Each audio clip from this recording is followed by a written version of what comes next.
How do you like to finish the college basketball season paying under $30 per week? Between now and Selection Sunday on March 12th, there's still tons of regular season college basketball action to go. Plus, all of the conference tournaments and Wager Talk and Sports Memo are announcing their March Madness Bonanza special that will include the rest of the college basketball regular season, conference tournaments, NCAA tournament through the national championship, and any plays released in the NIT or CBI tournaments. That's right, from Monday, February 27th through Monday, April 3rd, there are 5 full weeks of hoops action, which breaks down to under $30 per week. Sign up for this promotion now on your favorite handicapper's homepage and get the rest of the college basketball season through the national championship in Houston on Monday, April 3rd, plus all non-March Madness tourneys, including the NIT and CBI, all for only $149. That's under $5 a day for one of the best betting experiences in sports. Some call March Madness the most exciting time in sports betting, so act fast as the March Madness Bonanza special is only available for a limited time. Grab your favorite college basketball handicapper, or perhaps add 2 or 3 college hoops experts to make this March Madness not only exciting, but also profitable. No coupon is needed, just head to the homepage of the handicapper of choice and lock the $149 price in now. As the earlier you sign up, the more days you receive.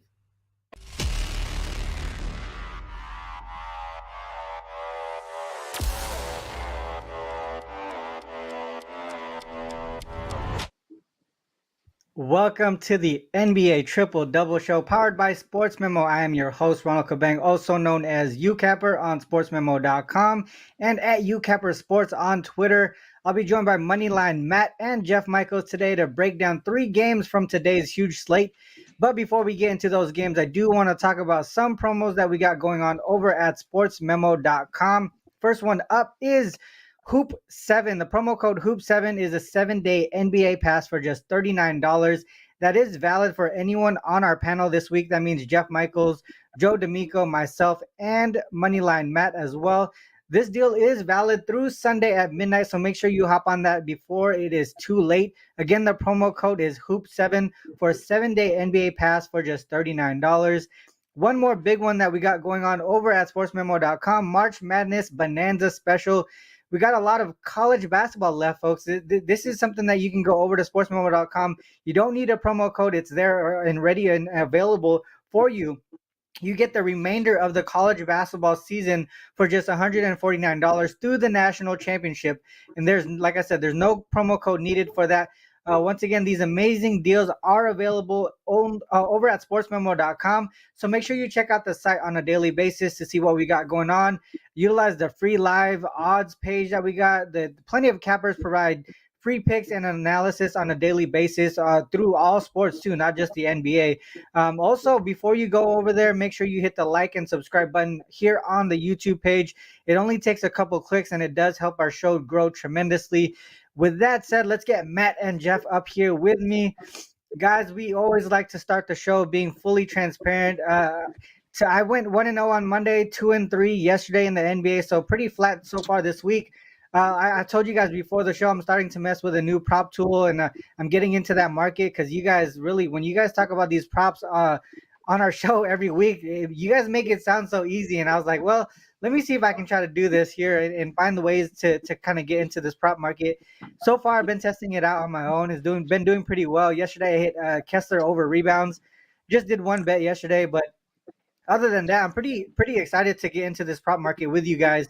Obviously Monday and Tuesday down. How has your week gone so far, Matt?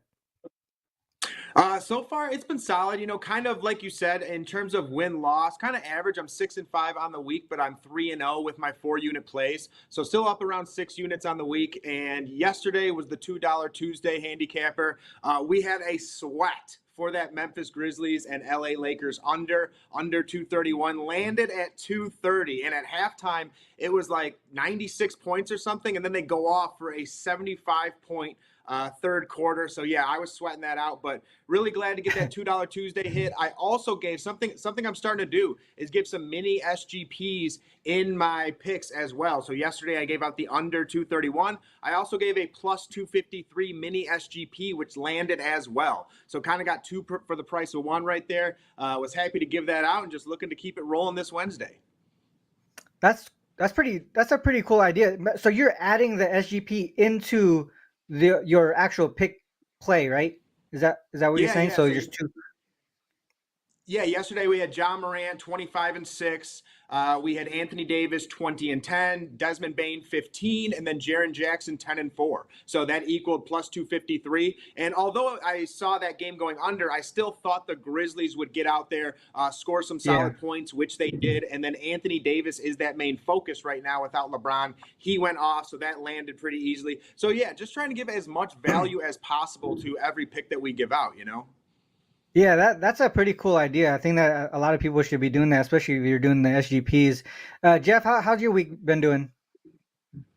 Yeah, I can't complain. I'm on a similar trend as you guys, actually. I started off the week hot, had a nice 5% winner in college basketball, and split the last couple of days. So I took a couple of days off of the NBA, but definitely taking a deeper dive into it now that, this is kind of the week or two that I veer away from college basketball a little bit because some teams don't have as much to play for. And this NBA card today definitely caught my attention. So glad to be on the show with you guys today to talk about a couple exciting ones. Yeah, love it. All right, let's get into it then. We have the Cavs and the Celtics here. This is the first game that we're going to be talking about. The Cavs 39-25 on the season. They are coming off of a big win over the Raptors. That stopped the 3-game losing streak for them. This is a one-off road game between home games, but they have a couple days of rest from the last game, and also they don't play until Saturday versus the Pistons as well, so they can key in on this game here. Celtics, they're 44-18, but they are coming off an outright loss to the Knicks. This is a first of a 3-game homestand for them. From an injury perspective, Gallinari continues to be out. Muscala is questionable. I know Jaylen Brown is someone that was out for personal reasons. I don't see him on the report today, so I think he should be back today. The Cavs, they are fully healthy. It seems like from an injury perspective, from a matchup perspective, the Cavs have won and covered both matchups so far. Both games actually went over and both went into OT. So that just goes to show how tight these two teams are as far as how they match up against each other. Matt, are you expecting another tight game here? Here, but I kind of have a different. What's that? You're good. Sorry. Oh, sorry. So yeah, I kind of have a different look from this game. I'm actually going with the Boston Celtics over their team total with 111.5. So in this spot, the Cleveland Cavaliers are traveling on the road to face off against the Boston Celtics. And this is a spot, we had Jason Tatum as the best bet, unfortunately, in our last episode. And we saw the Celtics, get their asses handed to them by the New York Knicks. The New York Knicks played really good basketball, shut down Jason Tatum, one of his worst games of the season. He got ejected from that game.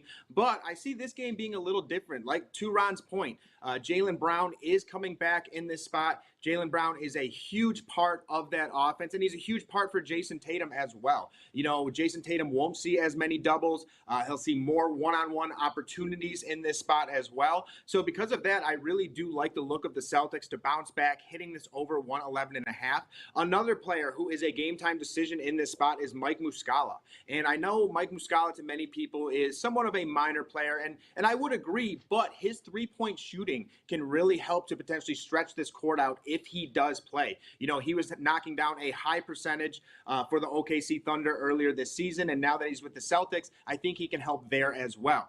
In addition to that, when the Boston Celtics are coming off of a loss, the game following, they are 9-4 to hitting over 110 points. So again, I really like that look. This Celtics team loves to bounce back. And then in addition to that, this Celtics team plays better offensive basketball at home, averaging 121 points per game. This is also a Boston Celtics team who is 21-10 to the over while at home. And this is a Cleveland Cavaliers team who's averaging 115 points given up over their last 3 on top of that. So although this Cavaliers team is pretty stingy defensively, I think this is just a spot where this Boston Celtics team is going to be looking to bounce back. Jason Tatum, he's missed this his point total 2 games in a row now. He's never missed it 3 games in a row the entire season. So again, even though it is a stingy defense, it's a tough matchup. I expect this Boston Celtics team to come out and play and go over this 111.5 team total. So this one isn't an official play just yet, but I'm definitely flirting with it going into tonight's slate. Yeah, I mean, it makes a lot of sense the way that these two teams match up here. Like I said earlier, the first 2 games of the season, they did go over. Well, to me, I know Jeff, you're a big SDQL guy. So I'm assuming you're going to come out with some nice stats and trends here. But to me, it seems like a lot of competing trends on both sides from a side perspective. But I kind of agree with Matt there as far as like the over goes. What are your thoughts on this game? You know, two trends. You want to talk about those trends and angles I found? Two of them stood out to me, no question. Boston's 112-1 against the spread as a favorite, revenging a straight up loss this season. And they're 0-10 against the spread, revenging a same season loss in general this year, regardless of the line. So I can't go against my Cavs in this one. I mean, Matt's right. I think if there's a situation to jump on the Cavs giving up some points, it very well may be against this Boston team. I mean, their defense has struggled the last couple of games, but I can't bet against the Cavs for one reason in this one, and that's because of how they bounced back after the two-game losing streak. I mean, they lost 3 straight games, but 2-game losing streak out of the All-Star break. They bounced back. They beat Toronto by 25 points, and they held them to 38.7% shooting. So, you know, Cleveland's defense had given up, I believe, 50% or better shooting in 3 of the 4 games prior to that. But then they had the one standout game. They dominated Toronto. And Boston's not good in these revenge situations, you know, like I mentioned. And this is just the third time Cleveland has been an underdog of more than 5.5 points this season. And they're 2-0 against the spread in that one. I mean, they're a healthy team here. I think their defense, you know, picks it up at least to the extent of what they did against Toronto. Matt, I don't think your look is out of the question at all. But I do think Cleveland covers this game. So I'd be leaning that way in this one. Yeah, I saw the same trend that you saw, Jeff, with the revenge angle there, 0-10 against the spread in in-season revenge situations for the Celtics. The other thing that I saw for the Cavs that kind of put me aside was how they do as road dogs this season. They're only 2-10 straight up, 3-9 against the spread, with an average full game margin of -6.2. If you add to the fact that they're facing a team with a winning record, that they're actually 5-1 to the over. That's what kind of leads me to the over a little bit. But another thing to mention, you know, I think Matt talked about it, how the Celtics do at home. They are way better at home offensively than they are on the road. 24-7 straight up, 18-13 against the spread. Also that 21-10 to the over. So like I said, I can see the over there. It's just a lot of competing trends as far as who to back on the side for me. One thing that I did notice was a prop look was Marcus Smart under 4.5 assists. I think there's a shift in how the Celtics are running that offense, and the fact that he's gone under in 4 of his last 5 games there, averaging only 3.5 assists per game. Cavs' third best team in limiting assists to opposing guards. And we got Jaylen Brown coming back, so that's even less time with Marcus Smart with the ball in his hands here. So a lot of things to me pointing towards Marcus Smart under 4.5 assists there. I probably would overall just stay away from the side and the total on that one just because of the way that I look at the game. A lot of competing stuff, side and total. Let's move on to the next one here. We got the Sixers and the Heat. Sixers are 39-21 on the season, currently on a 2-game losing streak. Lost outright this to the same team on Monday, the Heat team, as 5.5-point favorites at home. Now they're 2.5-point favorites on the road here. This is also the first of a 5-game road trip for them following 4 straight home games. So there's a travel situation there. Heat, they're 33-29. The Heat, again, Philly broke a 4-game losing streak there. The Heat broke a 4-game losing streak after beating Philly. This is the first of a 6-game homestand as well for them, so they're going to be chilling at home for a while. As far as injury perspective, Dedmon is still out for Philly. Lowry is out for Miami. Strus is questionable. Love is probable. I think he's been a really great addition to this team here as far as helping that offense a little bit, but they're still really struggling on the offensive side of the ball overall because they've gone under their team total in 6 of their last 7 games. If we look at a matchup perspective, the game on Monday was the first matchup between these two teams. Jeff, are we expecting the Sixers to come out with revenge here? I know we talked about Boston and how they struggle in revenge situations. I'm pretty sure you brought up something here with the Sixers as far as how they do in revenge. Yeah, you know, I'm looking at a lot of different things in this one. Some of the things that you guys have talked about and we have talked about on the show before. The first game coming into this homestand for Miami is always a question before you get settled into that situation. Not to mention Miami has already struggled as a home team in general this season. I mean, they're just 8-19 against the spread this year. And Miami's just 4-17 against the spread after a game that they covered. So I do find a lot of things pointing me towards Philly in this one. I mean, a league-wide trend that I found, a team off an upset win as a dog, playing against an opponent that lost as a favorite, coincidentally in this situation is the same teams, but then playing again as a home dog like Miami is 41-74-5 against the spread. So they're covering under that home dog, which is Miami here, is covering under 36% of those games. But the only thing that keeps me from making this a confident, premium play is the fact that Miami is actually 5-1 straight up and against the spread in the last 6 home games against Philly. So 5 out of 6 of those have gone under the total, and I think that under would be the way that I'd probably be looking. I mean, Miami's 1-11 over under after a win by 3 points or less. They've gone back-to-back games under the total, and Philly's gone 3 straight games under the total here. So you kind of mentioned it, the lack of production in Miami's offense would probably point me to the under, and I'd be leaning Philly on the side in this one. Yeah, I mean, I agree with you here as far as like how they go as offensively. I think, like I mentioned earlier, Miami Heat struggling under their team total in 6 of their last 7 games. The one game that did go over their team total went over by the hook. On the opposite side, I thought you were going to mention this, but the Sixers, they're really good in revenge situations this season. 12-3 straight up and against the spread in the in-season revenge angle. But if they're favored in that game, they're 10-1 straight up and against the spread. The average full game margin in those games is plus 9.6. The other thing that I looked at, because they're playing each other in back-to-back games, right? I looked at how the Sixers do in back-to-back games against the same opponent when they lose the first matchup. They're 3-0 straight up and against the spread in that spot, winning all of those games, all 3 games by double digits here. So for me, I this is really close to becoming a premium play here. I do like Philly in this spot. Matt, what are your thoughts on this one?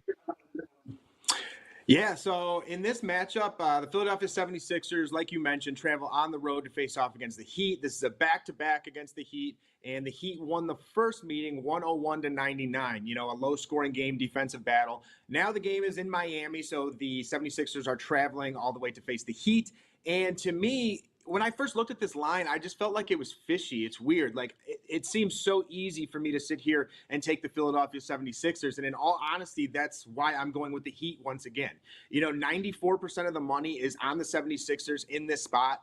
And, when traveling to Miami in a back-to-back, I just don't think it's that easy. This is a Heat team that's 19-10 at home on the season, while the 76ers are 15-11 on the road. We saw, and my biggest thing here is Jimmy Butler. When Jimmy Butler starts to come alive and he starts to get that high usage percentage, he starts to be the one that demands the basketball and starts being assertive in attacking the basket, dishing the rock, things of that nature. Also attacking the glass, because in a matchup like this, Bam Adebayo is going to be matched up with Joel Embiid, and you're going to need to keep Embiid off the board. So I think it's another good spot for Jimmy Butler to attack the boards, get some rebounds, things of that nature. And, this is one of those matchups where the Heat are a very defensively sound team. They're one of the best, or they are the best throughout the NBA, holding opponents to 108 points per game. And this is definitely not an official play for me. But for me, when I first observed that line, you instantly wanted to take the 76ers. It was just one of those plays. And oftentimes when it looks that easy, it's not that easy. So for me, I would actually back the Miami Heat here plus 2.5. And if I were to go anywhere, I'd actually have Miami winning once again. That's an interesting look. I mean, I think one thing that I did while you were breaking down that game, I just went to the SDQL website. I looked at how the Heat do at home, right? And you mentioned how they do winning from a winning perspective at home. They do well, but from a spread perspective at home, they're only 8-19-2 against the spread, right? That's a bad spread record. But if I dive into it even more, I look at them at home versus conference teams that have a winning record. And obviously Philly is one of those teams. they're actually 5-1 straight up, 4-0-2 against the spread. So they are covering in this situation. That is a good thing to bring up, and that's why I like doing the show, because I can hear other people break things down. That itself might just talk me off of playing the Philly game there. So I love the fact that you could bring that angle to us, and I could actually like research things as you go. I think that's the dope part of this. But yeah, so that would probably talk me off of the Sixers full game here. I'll probably look into it a little bit more. All right, so let's go into the last game on the board here for us, the Pelicans and the Blazers. Pelicans are on a 4-game losing streak. This is the first of a 3-game West Coast road trip. Blazers, they're 29-32 on the season, coming off of that 18-point loss to the Warriors last night. So this is the second leg of back-to-back games. Also the third game in 4 nights as well. This is a one-off homestand before they head out for a 5-game Eastern Conference road trip for them. Nurkic out still, Winslow out, Simons is out for the Blazers. On the opposite side, Alvarado, Zion, and Nance are out for the Pelicans. For what I see, Valanciunas and Josh Richardson are both questionable, so not 100% sure if they're going to be playing. From a matchup perspective, the Blazers did win and cover the first matchup of the season, 106-95, but this was all the way in November, and the Portland team looks a lot different now. In that game, Lillard was out, Nurkic was out, Josh Hart was still in the squad, and obviously they've made some roster changes and all that stuff. So different teams here going into this one. Jeff, let's start with you here. What are your thoughts on this game? Yeah, this is one that I'm definitely looking at the total. I think no question. You look at a Portland defense, they've allowed opponents to shoot 50% or better in 13 out of the last 18 games, and they haven't held an opponent under 44% shooting in that entire 18-game span. New Orleans probably isn't a team that I would always be looking at the over against, but you look at their splits as an underdog, 20-11 to the over. They're 19-12 over under on the road. And Portland is probably is one of the main reasons that I think I would be looking at an over here. Their offense has been impressive. I mean, they're top 5 in offensive rating, and at the same time, they're bottom 5 in defensive rating. But you look at it from a trends and angles kind of aspect, like Ron and I always like to talk about. Portland 5-2 over under in the last 7, 7-3 over under in the last 10. They're 16-7 to the over as a home favorite, 19-11 at home in general.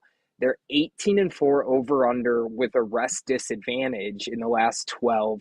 And what I thought stood out to me the most, 9-1 over under for Portland as a home favorite when playing 3 games in the last 5 days. So even that limited rest hasn't stopped the offense, and on the other hand, it really hasn't helped the defense either, which is kind of the perfect storm to look for an over here, especially when you got a Brandon Ingram and a team like the Pelicans that we know can obviously put up points in certain situations. So definitely looking towards the over in this one.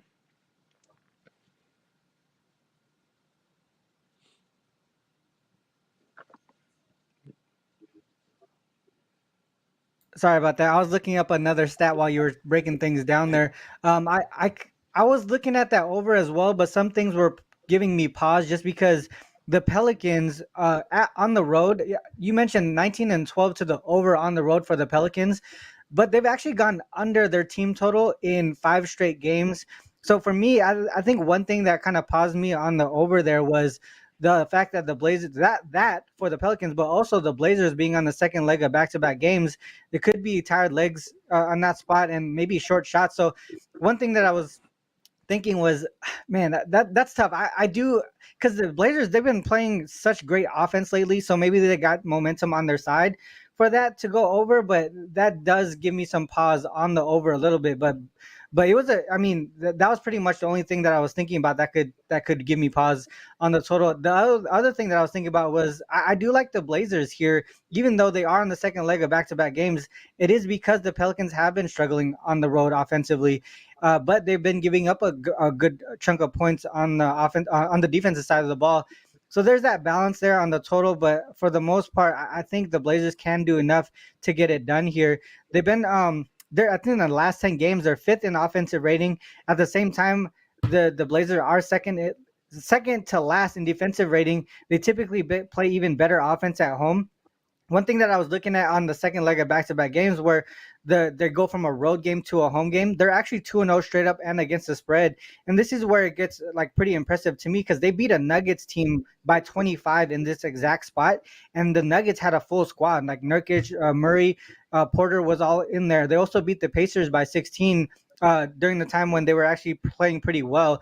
The other thing, like I mentioned, the Pelicans struggle on the road here, 10-21 straight up, 11-19-1 against the spread. Again, it's because they struggle offensively on the road, but give up points on the road as well. Like I said earlier, I was kind of those stats there kind of pushed me towards the over a little bit, but more so towards the Blazers. But again, like I said, the reason why I want to stay away from the total is because of how the Pelicans specifically have been doing so poorly on the offensive side of the ball, even on the road. Matt, what is your take on this one? Are you looking towards any props here or side or total? Yeah, so in this one, I actually have the same play as Jeff. I have the over 233 in this spot. And although I completely agree with you, Ron, the Pelicans have not been good on the offensive side of the basketball whatsoever. I think this Blazers defense is bad enough where this Pelicans team can get near 115 points. Because this is a spot, the Pelicans are traveling on the road to face off against the Blazers. And it's a spot where the Pelicans are coming off 4 losses in a row. And for the Portland Trailblazers, they just had a very embarrassing loss to the Golden State Warriors where they were up 23 points and then ended up losing by double digits. And in that matchup, on top of that, they boxed and won Damian Lillard in the second half, and he really struggled against that defense. And one thing that I think everyone knows with Damian Lillard is it is very, very tough to keep him down 2 games in a row. And once again, although I do think the Pelicans have some solid defenders to throw at Damian Lillard, I think this is one of those games where him kind of go off. And, for the Portland Trailblazers last night in that second half, they were just broke from the outside. They had wide open looks all the time. Damian Lillard driving to the basket, dishing out, no one around like Shaedon Sharpe, Cam Reddish, Keon Johnson, all those guys. And they were just bricking everything. And honestly, I just don't expect that to happen once again. And to your point, Ron, I do like the Portland Trailblazers here as well. I think Portland gets this game done, but I just slightly like the over a little more because the Portland Trailblazers have hit this over, to Jeff's point, in 5 of their last 7 matchups. And to Ron's point, the Pelicans have missed this 5 games in a row. And, although I do believe this Pelicans team is far more defensive minded at this point in time, when you watch that Portland Trailblazers team last night, what the Warriors figured out is all you have to do is drive to the basket. They are so weak at on-ball defense. They have no interior defense either with Drew Eubanks. So with guys like Brandon Ingram and guys like CJ McCollum, I think they're going to be able to have their way and drive to the basket. And then you even have guys like Herb Jones, who's been getting better at driving to the basket, making plays. Trey Murphy Jr., Joe Val. If Joe Val can come out and have a good game, he's far bigger than Drew Eubanks and has some moves around the basket on top of that. So again, this is a spot where I still do believe this Pelicans team can get that 115 points. And I say Pelicans 115 because I personally think the Blazers are going to win this game and go over 120 in this spot. The Portland Trailblazers are 19-11-1 to the over at home, while the Pelicans are 19-12 to this road. Again, I think this makes for a very good over spot. And some other guys that I'm looking at here that I think to have good games are CJ McCollum and Brandon Ingram. And then on the other side, of course, I've already talked about Damian Lillard. I think Damian Lillard is a great look again tonight in that rebound spot. But if I were looking at anyone on the Pelicans, my best bet is also from this game, so we'll talk about that soon. That'll be CJ and Brandon Ingram. But for my play in this spot, it's the over 233.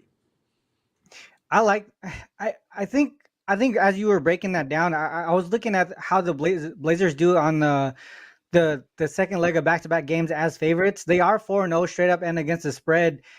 I think that just might be the play there. I think it'd just be the Blazers. But the also thing that if you want to pivot too, because you guys like the over, maybe the Blazers team total over as well. Jeff, I know you wanted to add into this. Go ahead and talk about it. Yeah, I was just going to throw in, Matt kind of touched on it, but we saw two totally different teams from the Trailblazers in the first half and the second half last night. I don't have any Yeah. exact numbers on it, but I very well may be looking at a first half game total over, or excuse me, first half total over too, because Portland put up more points in the first quarter than they put up in the entire second half yesterday. They scored 41 points in the first quarter. They only scored 40 in the second half combined. So, coming out early, I think that kind of alludes to your point too, Ron, that fresh legs, tired legs on a back to back. We could be looking at some excited legs for the first half that, get caught Mhm. up by some tired legs in the second half too. That may be a way to look. Yeah, a lot of different angles here, and just real quick because I just got a notification on Twitter. Joel Embiid downgraded to questionable, and usually when people get downgraded within the day, they typically are out. So that's going to be a key thing to be in I guess to keep your eye on for the rest of the day. So that could be good for the Miami Heat there. All right, let's get on to our best bet section, and I'll go ahead and get it started because we're on this game already. I do like a prop in this game here, the Blazers versus the Pelicans game. I like Eubanks here. Eubanks has gone over his number, his rebounding number. It's over 7.5 rebounds. He's gone over this number in four of his last 5 games. In that span, he's averaging 8.6 rebounds per game. The Pelicans are one of the are the 18th best team in the league as far as limiting opponents. So that means that they're 12th as far as giving up rebounds to opposing centers.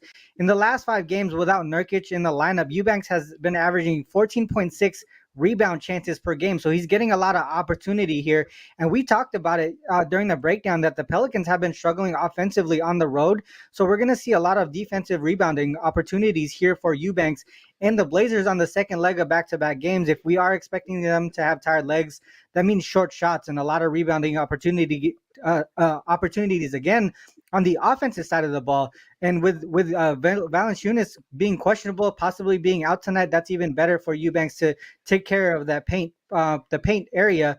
So for me, Eubanks over 7.5 rebounds, and it is plus 100 over at DraftKings. So it's not like you're getting juiced out of here with that number. So that would be my best bet for today's show.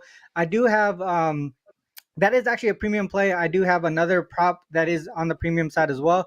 I also have 2 college basketball plays today that I really like, that's supported by a strong trend so far this season. That's 9-0 straight up, 8-1 against the spread. So I really like this spot here because the numbers are short, meaning that we only need them to get the win, not really have to cover a large spread. So those things are going on over on this premium side for me. Let's get to Matt here. What is your best bet for today's show? Also, what do you got going on the premium side? Yeah, guys, I already got 2 NBA plays loaded. Got some plays loaded last night, trying to get them up a little earlier for everyone. And like I was saying before, I'm starting to add some mini SGPs into my plays and packages, trying to give the best value possible. And, we did miss that Jason Tatum play on the last episode, looking to rebound here. And the guy that we are going to be rebound with, it's from the same game as Ron. It is going to be CJ McCollum, over 27.5 points plus rebounds, because this is a spot where the Pelicans are traveling on the road to face off against the Portland Trailblazers. And not only is this a spot where the Pelicans have now lost 4 games in a row, this is also a homecoming for CJ McCollum. And in this spot, CJ will also be matched up against his longtime teammate and best friend in Damian Lillard, which I'm sure both guys are looking forward to that matchup, facing off against each other and trying to score buckets on each other. And, this is also a spot where they're going against a Portland Trailblazers team who is one of the worst defenses throughout the NBA, giving up 115 points per game and 123 points over their last 3. This is a game that has a 233 total and a -2 spread. So again, a game that should go fairly high in terms of points scored, and then a -2 spread to go with it. So this game should remain fairly close. Again, this is a Blazers team on top of that who gave up a 23-point lead in their last outing. So I think they're going to play as well. So again, this is going to be a matchup where I think both teams come to play offensively, and I think CJ is the guy that leads the way for the Pelicans. In addition to that, this is a Portland Trailblazers defense that ranks 26th in overall field goal percentage, 24th in three-point percentage, and 26th in assists given up. So again, that's why we're taking CJ points plus assists in this spot.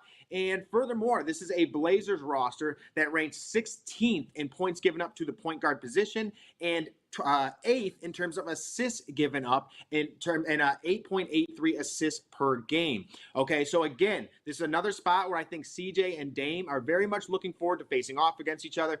CJ McCollum has also missed this number in 2 games in a row, so I think he's due. He's going to be more aggressive. And like I said before, with this Portland Trailblazers team, and you watch that second half, the key to scoring on this Portland team is attacking the basket. It's getting to the free throw line. I think CJ can get a couple easy buckets early, and when CJ is one of those guys who gets a couple nice easy buckets, gets them going, then he tends to get in rhythm. So for me, tonight it's going to be CJ McCollum over 27.5 points plus assists.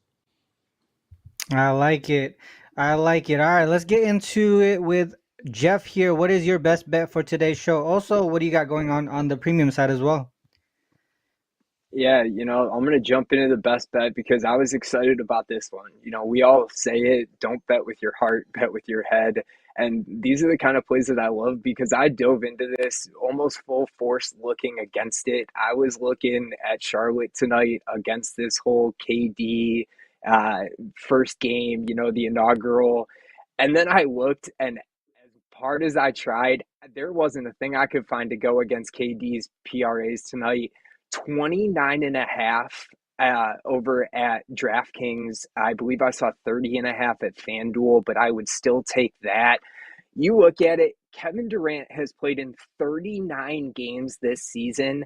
He's gone over this number in 37 out of those 39. One of the 2 that he missed was the last game he played before his injury. Before that, he had hit it in 19 straight. He missed it in 1. Before that, he hit it in 18 straight.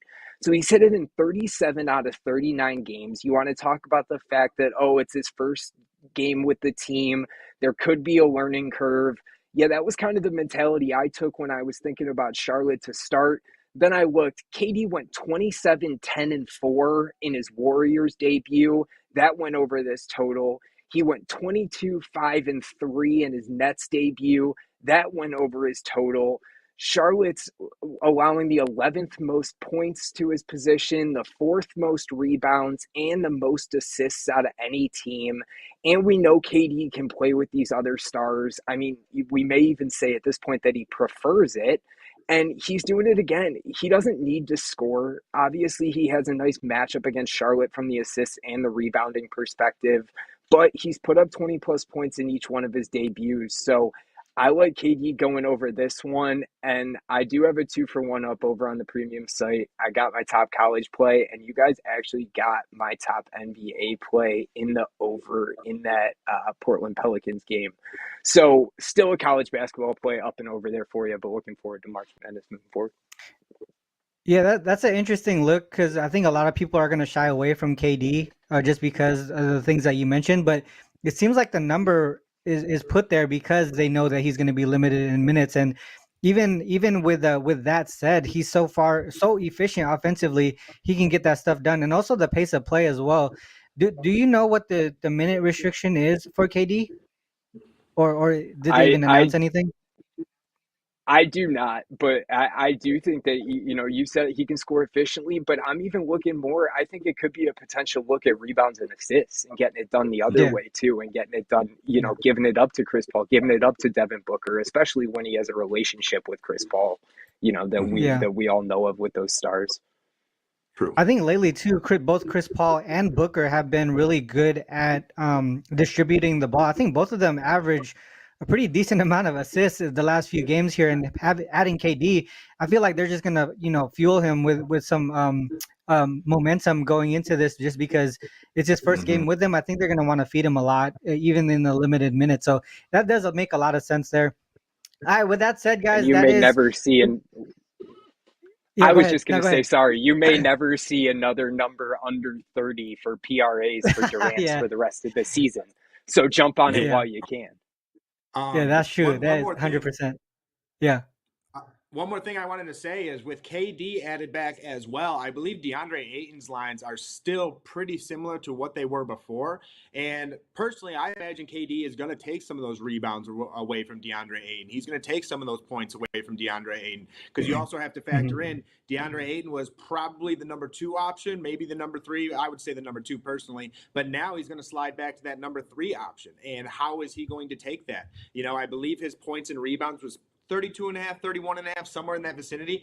And this might be a night where you take that under, because once they see how all the players act together, or there's what their stats are like in playing together, DeAndre Ayton's line is going to drop. And I wouldn't be surprised if going forward, it's more in the range of 27 and a half, 28 and a half, something along those lines. What is the number for today? I'm not sure. I was just guessing.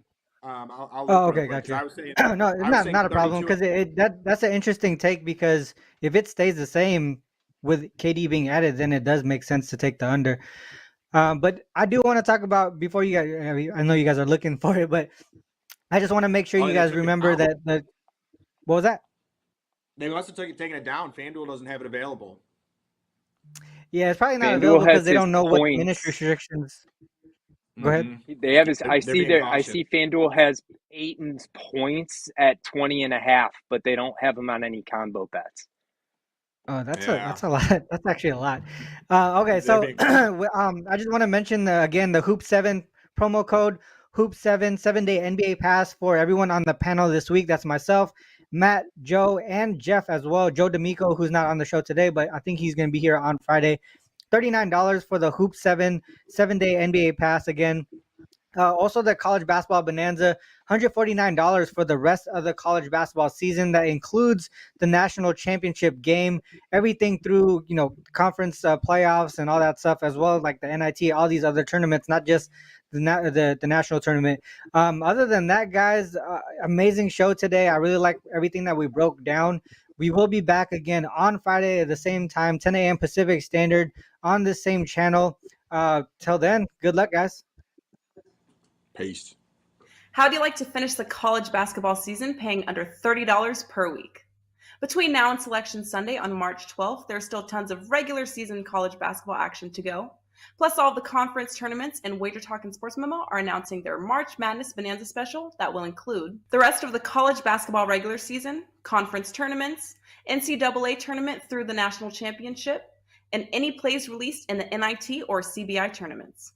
That's right, from Monday, February 27th through Monday, April 3rd, there are 5 full weeks of hoops action, which breaks down to under $30 per week. Sign up for this promotion now on your favorite handicapper's homepage and get the rest of the college basketball season through the national championship in Houston on Monday, April 3rd, plus all non-March Madness tourneys, including the NIT and CBI, all for only $149. That's under $5 a day for one of the best betting experiences in sports. Some call March Madness the most exciting time in sports betting, so act fast, as the March Madness Bonanza special is only available for a limited time. Grab your favorite college basketball handicapper, or perhaps add 2 or 3 college hoops experts to make this March Madness not only exciting, but also profitable. No coupon is needed. Just head to the homepage of the handicapper of choice and lock the $149 price in now. As the earlier you sign up, the more days you receive.